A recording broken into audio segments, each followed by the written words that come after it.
ekifaananyi ekyo kyasuze kitambula ku internet. Kyemmanyi buli muntu ali mu kulaba vidiyo eno mu kaseera kano amaze okukiraba yategedde story oba omuntu ali behind okukibirizinga. Kyafulumye mu circumstances nga abantu bagezaako okunyoonya Eddie Mutwe. Eddie Mutwe akolanga security wa His Excellency President Bobi Wine. Ng'abuuzibwawo amawulire His Excellency yasooka okuga breakinga. N'agamba Eddie Mutwe abuziddwawo. Okay. Twatandika okufuna information ng'efuluma nga kigambibwa nti yatwalibwa mu drone. Eno behavior oba habit eri common mu Uganda. Ate etandise okufuuka normalized. Nti kakiri common nnyo mu communities okulya nti omuntu gw'omanyi drone yamututte. Yeah. Eddie Mutwe ng'abuzibwawo. Nga buli omu yeebuuza aliwa. Including Uganda Police.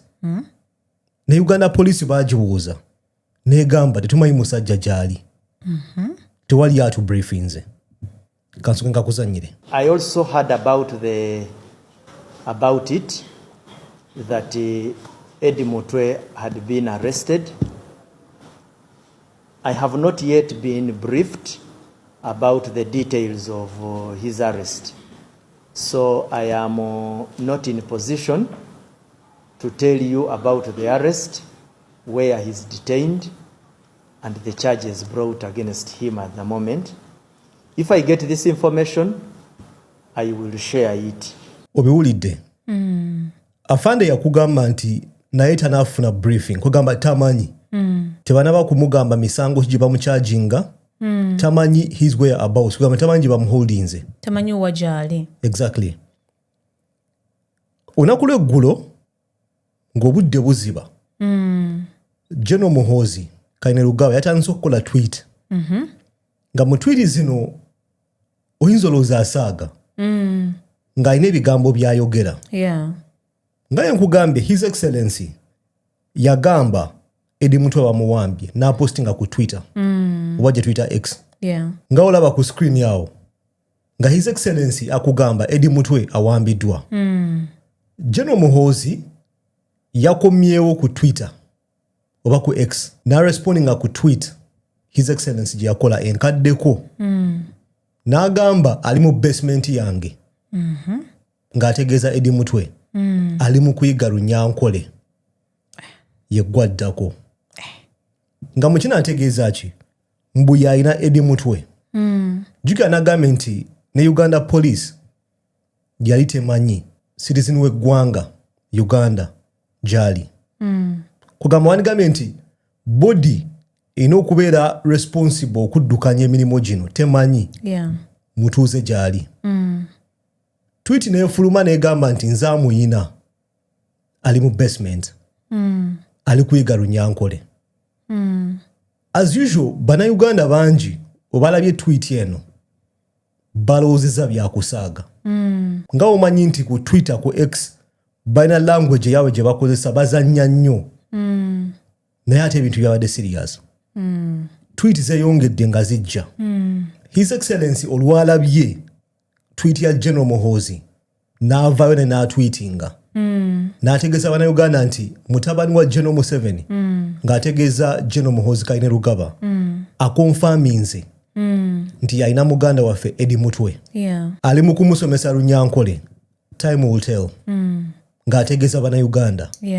General Muhoozi n'arespondinga ku tweet eyo kituufu nze amuyina kiki ogenda okukola coward.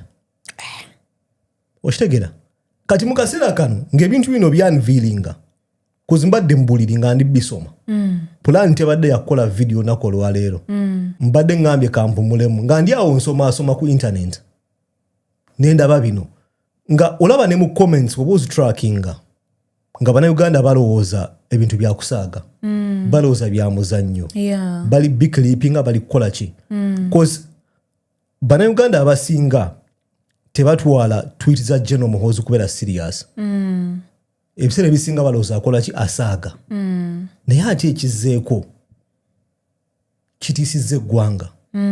Kyendowooza omuntu yenna ategeera ng'olina omutima kirina okukukwatako, whether wagira FDC, PLU, NRM oba ki. Vidiyo ya leero si ya politics. Vidiyo ya leero tugikola nga bannayuganda. Tugikola nga abantu abassa oxygen ne tufulumya carbon dioxide. Tetuli zi alien mbu tussa nitrogen. Tulina feelings, tulina emitima, tusaasira. Eno vidiyo ya leero tugikola nga bannayuganda. Saagala muntu abiteeke mu byabufuzi. Ku kyolabye nekyogenda okulaba mu zino zi tweet n'engeri zibadde zitambulamu kirina okukwatako ng'omuntu. Tweet zaatandikiddeawo nga we naggambye. His Excellency atweetinze General Muhoozi akomyewo amugambye aliwa mu basement yange. Bwe tweyongerayo agenze n'agamba nti nakwata komanda wa NUP wa military nga enseenene. Gye banaakoma okunkyokooza bonna ngenda basomesa soma will discipline them.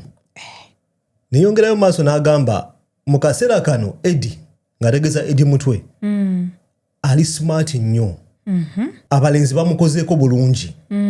Buli ku makya akeera n'asaluting ekifaananyi kya General Museveni. Neyongerayo maaso kugamba zino tweet ebiseera ebisinga General Muhoozi waba azikola ziba constant. Buli dakiika nga 3, buli dakiika nga 10, ebiseera ebimu buli dakiika 5 aba afulumya. Tazikiza. Exactly. So yeyongereyo n'agamba nti tukyakola tiizi. Fembi tuli kwetegekera Bobi Wine. Takomyawo ne yeebuuza Bobi Wine ebikonde byaffe bikyaliko. Kwegamba nga muli alinga amugamba nti kyendi mu kukola mukwano gwo. Ettiizi lyendi mu kukola. Kyonna kyendi mu mukola. Ebikonde bikyaliko. Nga yeebuuza. Ennaku nnyo. Neyongerayo n'agamba nti Eddie yatandika okukaaba ng'abalenzi bange baakamukwata. Olunyankole lwe lutandise okufuuka better. Kwegamba ekigambo olunyankole in this context oyinza okugamba nti okutulugunya oba kyonna kye bali mukola kifuuka worse and worse bulunaku oluyitawo. Agambye nti yatandika okukaaba nga baakamukwata. Banange. Olunyankole lutandise okufuuka better. Teyakomyawo. N'agamba walawo omutwe gwa Eddie Mutwe gulinga eggi. Emabega kaawo gye buyise General Muhoozi yakolako tweet n'agamba nti ayagala kwasa mutwe gwa Eddie Mutwe nga coconut. Okitegeera? Naye mu kaseera ako nga bannayuganda bangi balowooza ebintu bino byakusaaga nga tabitwala kubeera serious.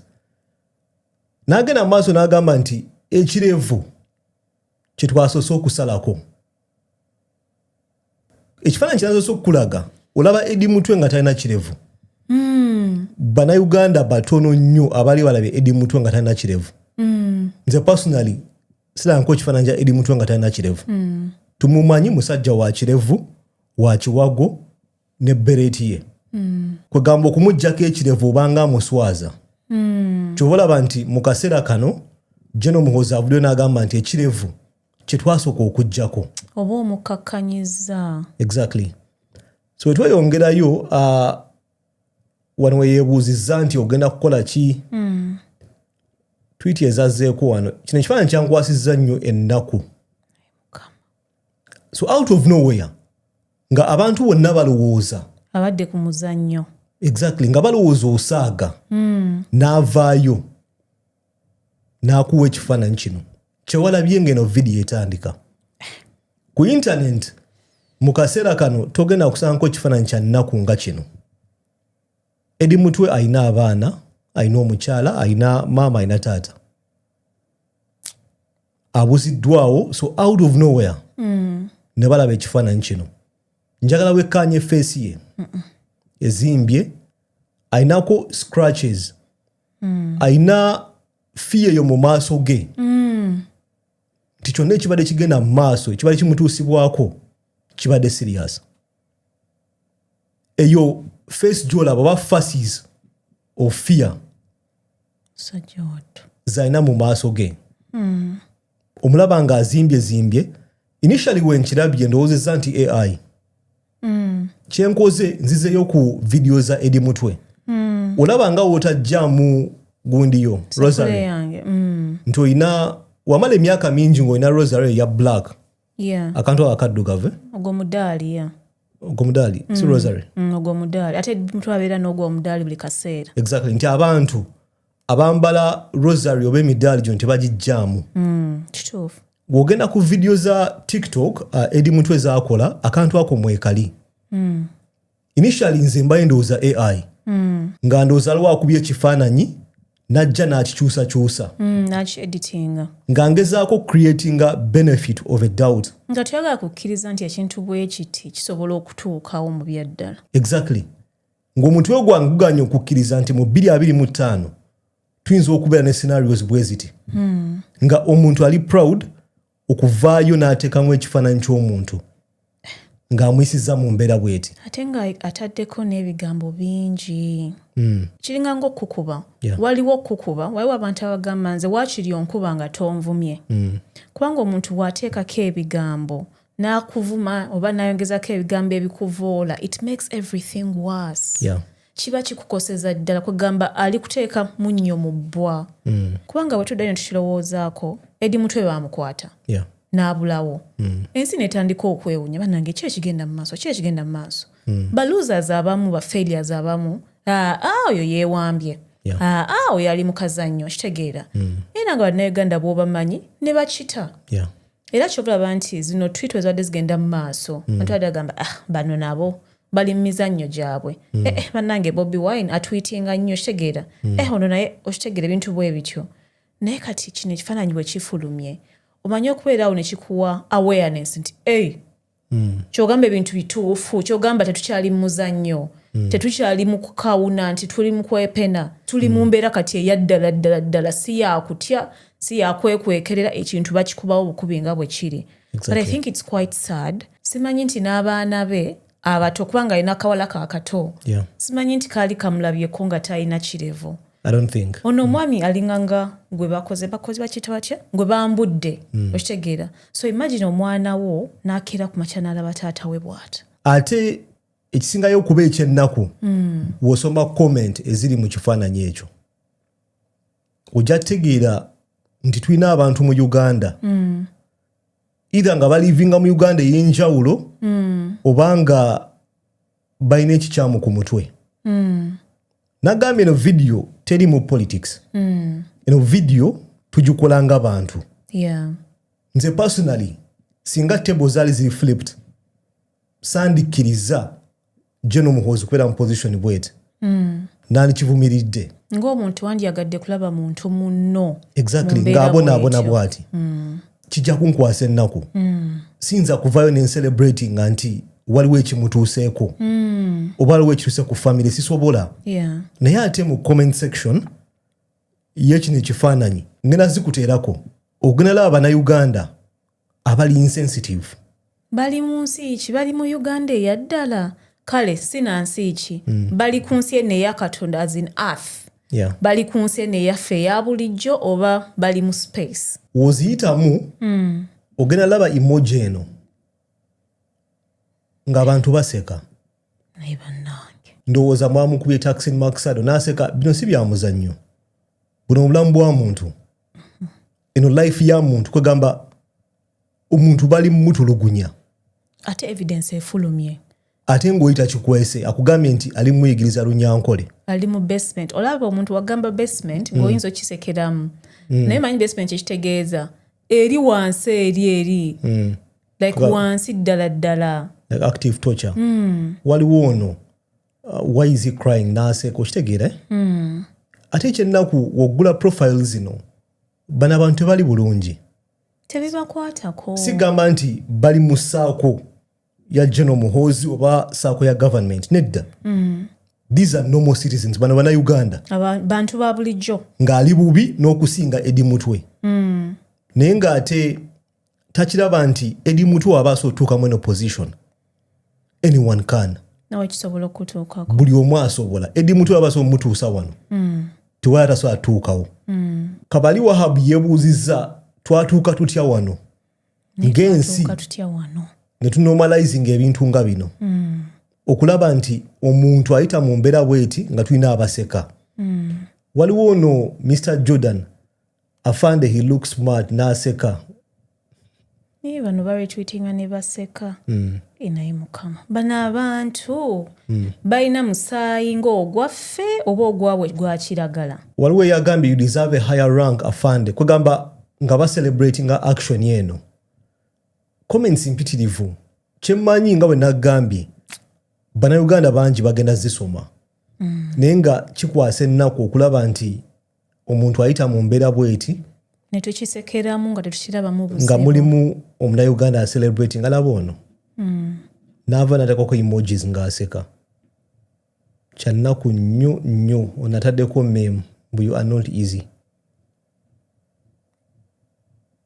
waliwo komenti gyenoonya sigiraba yabalamu kyannaku nnyo okulaba nti edi Mutwe ayita mu mbeera bweti naye nga wenkugambye waba asobola okukiyitamu buli munnayuganda asobola erina okubeera wake up call eya buli muntu alowooza nti abantu bava ne banyumya stories zino balimba erina okubeera wake up call eri buli munnayuganda alowooza nti ebintu bibadde bya muzannyo bino si bya muzannyo, these are not jokes. naye abantu manyi babikola ne video n'agamba tekisoboka abo babizanyiddemu ne baseka ne babikolamu bumiimu nga bw'obulabyawo mu ezo comments naye nga ono omuntu aleseewo abaana be tebamanyi ddadi oba aliwa mukyala we tamanyi kikiddako like buli omu ali kwebuuza ki ekiddako omuntu waffe aliwa naye nosanga omuntu nga akoze video namba va ku comments n'akola video namba ng'aseka ng'atyobola banne